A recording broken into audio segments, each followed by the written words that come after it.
للكتاب عقدت جلسة حوارية مع الفنان كاظم الساهر تحت عنوان موسيقى وأدب، والتي تحدث فيها عن الشعر والأدب والقراءة. المزيد مشاهدينا من تفاصيل هذه الجلسة في سياق التقرير التالي، فلنتابع معا.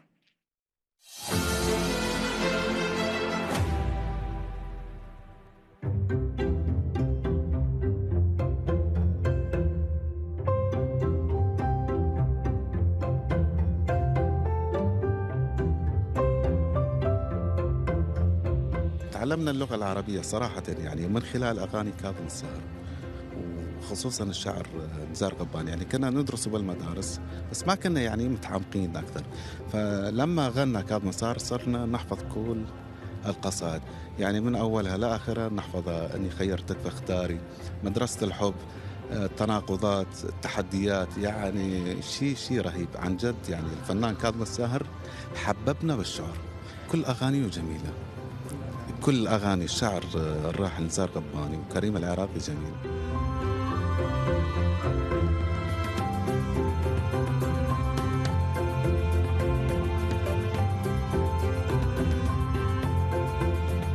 بعد غياب 5 سنين اليوم شفته، فكتير كنت متوتر بصراحة، والله يحفظه يا رب.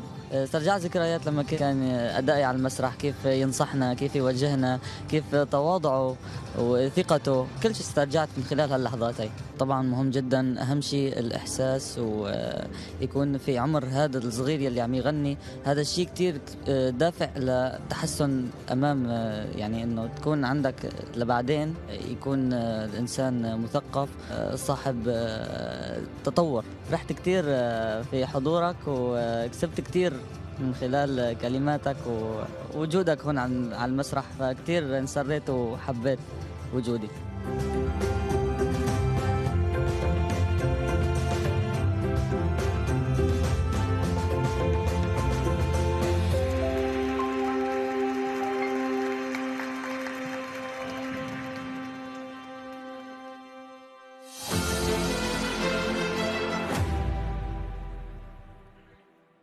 نعم مشاهدينا الكرام، أهلا بكم من جديد. القصص الشعبية والحياة الاجتماعية اللي عاشتها الكاتبة سابقا روتها أيضا هي بطريقة لتصبح مجموعة من القصص السحرية، وتمثلت في كتاب